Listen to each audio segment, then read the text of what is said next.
여러분도 원래는 싫어했었는데 어떤 계기로 인해서 그때부터 좋아하게 된 경험이 있으신가요?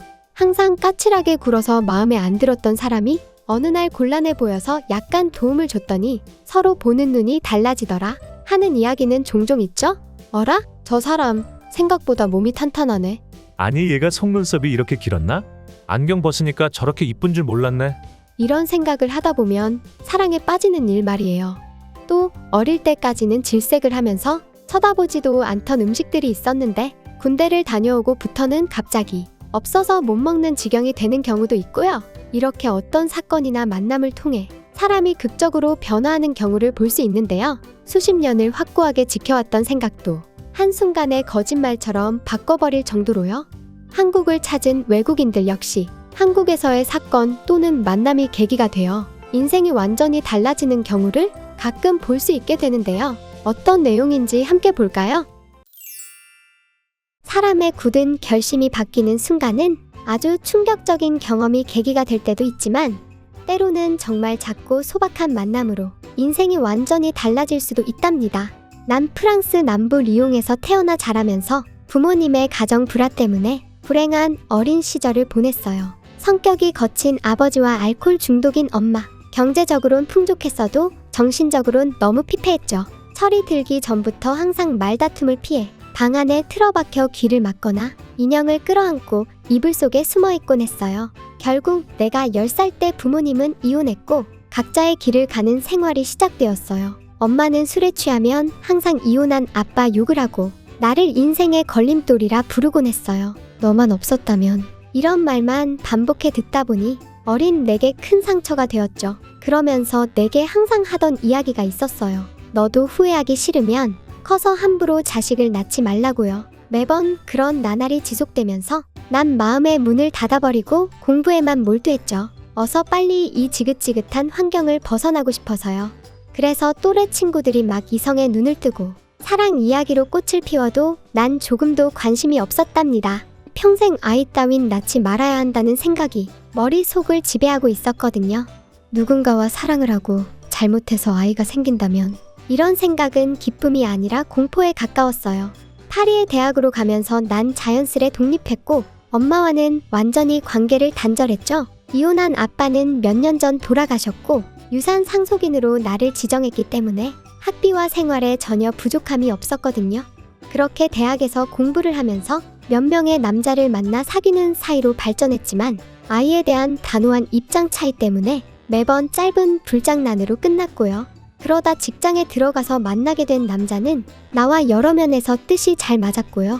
그는 내 성장 환경 때문에 아이를 가질 생각이 없다는 걸 진심으로 이해하고 동의해줬고 우린 만난 지 1년 만에 결혼하게 되었어요. 그리고 아이 없이 살기로 합의했죠. 나와 남편은 회사에서 글로벌 파트에 속해 있었는데 해외 출장이 많을 수밖에 없어서 아이가 없는 삶이 서로 당연하다고 생각했으니까요. 그러다 우리 부부는 중대한 선택을 해야 했죠. 회사에서는 동아시아 파트를 담당하는 남편이 한국 지사로 가주길 바랬는데요. 그리고 나를 배려해서 함께 파견 갈 수 있도록 업무를 조정해 준다고도 했고요. 남편은 좋은 기회라고 생각해서 나에게 함께 가자고 강력하게 권유했지만요. 난 출장을 가는 거라면 몰라도 프랑스를 굳이 떠나서 아시아에 가고 싶지 않았거든요. 업무 때문에 일본 출장을 몇 번 갔을 때마다 짜고 달기만 한 음식들이 정말 마음에 안 들었고요. 일본의 생활 수준은 프랑스 이상이었지만 너무 좁은 집과 기계처럼 수동적인 일본 사람들도 그리 좋은 기억이 아니었으니까요. 그런데 일본보다 후진국이라고 알고 있는 한국이라니. 하지만 새로운 것을 찾는 걸 좋아하는 남편은 무척 좋은 기회라고 생각했나봐요. 우린 오랜 논쟁 끝에 결국 한국에 가기로 결정했죠. 굳이 한국을 가고 싶지는 않았지만 유일한 가족인 남편과 떨어지는 건 더 싫었거든요. 그렇게 샤를 드골 공항을 떠나 인천공항에 도착했고 한국이 못 사는 나라일 거라는 편견은 곧장 사라졌죠. 초현대적이고 눈이 부신 인천공항의 모습을 보고 내가 큰 착각을 했다는 걸 알 수 있었거든요. 게다가 서울에서 보고 듣는 모든 것은 문화적인 충격, 기술적인 충격투성이었죠. 일본을 능가할 정도로요. 파리의 더럽고 냄새나는 지하철과 비교도 안 되는 최고의 지하철만 봐도 이런 나라가 있었나 싶었으니까요. 24시간 불이 꺼지지 않는 서울의 밤거리는 전혀 다른 차원의 세상이 있다는 걸 알게 해줬고요. 하지만 시간이 흘러도 난 한국 생활이 별로 즐겁지 않았어요. 여기는 예상 밖의 너무나 발달된 생활, 손이 닿는 모든 것을 편리하게 할 수 있는 곳이고 내가 살던 파리보다 생활 수준이 더 높다고 느꼈지만 여러 가지로 내 성격과 맞지 않았거든요. 하지만 남편은 서울에서의 생활을 무척이나 만족스러워했어요. 특히 밤이건 새벽이건 어딜 가도 술을 즐길 수 있고 문화생활을 할 수 있다는 환경을 너무 좋아했어요. 마치 물 만난 고기처럼요. 그래서 한국에 온 지 한두 달 만에 그는 한국인 친구들을 잔뜩 사귀고 그들과 어울려 보내곤 했죠. 그래서 나만 먼저 퇴근하고 남편은 늦게 들어와서 다툼도 생기고요. 그럴수록 한국에 있는 게 힘들었어요. 내가 왜 지구 반대편 이런 곳까지 와서 이렇게 지내야 하는 거지? 생각하면서요. 어느새 정신 차려보면 아파트 단지 안에 있는 공원 벤치나 그네에 혼자 앉아서 돌아가고 싶다고 훌쩍거리는 게 일과가 되었죠. 그날도 비가 조금씩 오는 것도 모르고 벤치에 앉아 나도 모르게 눈물을 흘리고 있었나 봐요. 그때 갑자기 옆에서 누군가 내 팔을 두드리지 뭐예요? 깜짝 놀라 옆을 돌아보니 노란 우비에 노란 우산을 쓴 병아리처럼 귀여운 여자아이가 걱정스러운 표정으로 날 보고 있는 게 아니겠어요? 그 아이는 눈물을 닦지도 않고 자길 보고 있는 나에게 들고 있던 조그만 우산을 내밀었어요. 그리고 아직도 생생하게 기억해요. 비를 맞고 있는 나를 보고 웃으면서 우산 줄게. 울지 마, 언니. 라는 한국말. 난 그땐 한국말을 잘 몰랐지만 표정에서 알 수 있었어요. 진심으로 날 위로한다는 걸요. 그 천진난만한 얼굴을 보자 나도 모르게 웃음이 터져나왔답니다. 아마도 내가 한국에 와서 가장 기쁜 마음으로 웃었던 때였네요. 난 서툰 한국말로 고마워요 라고 대답했죠. 그제야 안심이 되었는지 작은 아이는 활짝 웃으면서 손을 흔들었어요. 그리고 배꼽에 손을 대고 머리를 숙여 인사한 후 쪼르르 뛰어갔답니다. 난 한참이나 멍하니 아이가 간 곳을 바라보면서 난생 처음 느끼는 복잡한 감정을 느꼈어요. 정말 신기했어요. 어찌나 사랑스럽던지 아이라면 질색하던 나도 꼭 안아주고 싶더라니까요. 프랑스에선 모르는 사람에게 저렇게 작은 아이가 무방비하게 다가오는 일도 머리 숙여 인사하는 일도 없으니까요. 그리고 며칠이 지난 후 남편과 함께 퇴근길에 다시 그 아이와 마주쳤거든요. 아이는 엄마처럼 보이는 젊은 여성과 함께 있다가 나를 보더니 또 다시 배꼽에 손을 대고 안녕하세요. 라고 고개 숙여 인사하지 뭐예요? 남편도 나도 그 모습이 너무 귀여워 어쩔 줄 몰랐죠. 나는 아이 엄마에게 며칠 전 일을 말하고 서툰 한국말로 고맙다고 인사했어요. 그녀도 아이에게 이미 들었는지 유창한 영어로 반갑게 인사를 나눴고요. 그날 밤 남편도 내 이야기를 듣고 많이 미안해했어요. 자기만 서울 생활을 즐기느라 내가 얼마나 힘들어했는지 외면했다고요.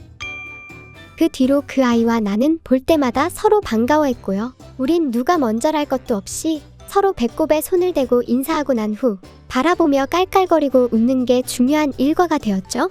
난 그때부터 비로소 한국에 대해 둘러볼 여유가 생겼답니다. 덕분에 아이 엄마와도 친해지면서 초대를 받아 집에 놀러가면 아이는 예쁜 언니가 왔다고 좋아하면서 한껏 예쁜 옷을 차려입고 나를 맞아줬어요. 내 손을 잡고 자기 방으로 데려가 함께 종이 접기도 하고 크레파스로 그림도 그리고 유치원에서 배운 춤을 가르쳐주기도 했고요.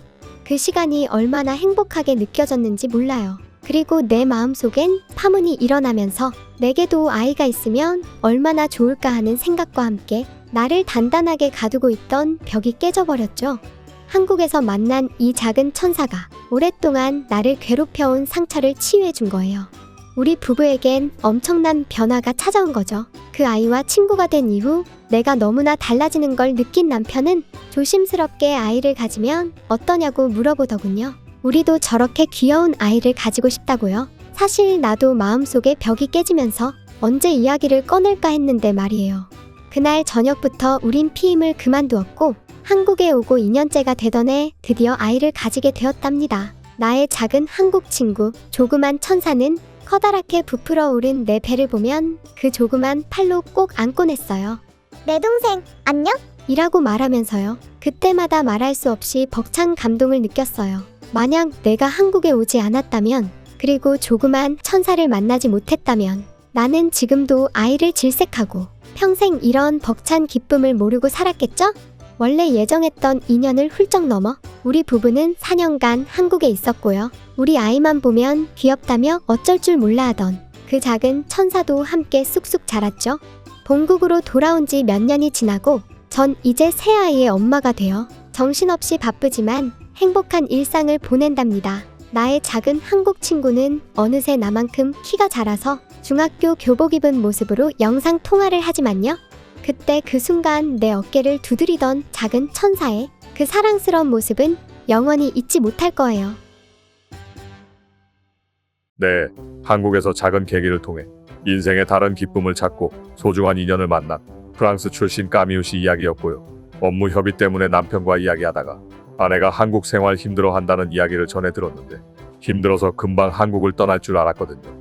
나중엔 저렇게 동화 같은 스토리로 전개가 되더라고요. 우스갯소리로 아이는 황새가 물어다 준다고 하는데 저 작은 한국 아이가 황새 역할을 해준 거겠죠? 듣는 저도 흐뭇했던 기억이다 보니 시간이 좀 지난 이야기지만 여러분과 따뜻한 이야기 함께 공유하고 싶어서 영상으로 재구성해봤습니다. 한국에 오는 외국인들이 신선한 충격을 받는 것 중에 하나가 꼬마 애들이 눈앞에서 배꼽 인사하는 거 있죠? 그거 보면 아주 귀엽다고 난리 납니다. 서구권에서 어지간히 잘 아는 관계 아니면 애들이 다가와서 인사하거나 이럴 일 자체가 안 생기죠. 괜히 말 잘못 걸었다가 위험한 사람이라고 신고 안 당하면 다행이니까요. 우리나라도 요즘은 함부로 다른 집 애들 만지고 이러는 건 많이 없어졌지만요. 그래도 지하철이나 쇼핑센터 같은 데서 애기들 보면 몇 살이니? 귀엽다, 이쁘다 이러면 고맙습니다 이러고 배꼽 인사하잖아요. 그런 모습 자체가 외국인들한테는 굉장히 신선하게 느껴지나 봐요. 그냥 한국 사람들 유전자에는 정이라고 할까 측은지심이라고 할까 이게 DNA에 흐르는 것 같습니다. 그 꼬마애가 머리로 생각하고 움직였겠습니까? 마음이 시키니까 움직인 겁니다. 이처럼 진정 마음이 시켜서 움직였을 때 선한 영향력을 줄 수 있다는 것, 여러분도 언제나 주변에 선한 영향력을 주는 그런 소금 같은 존재가 되시길 바라면서 오늘 영상을 마무리하겠습니다.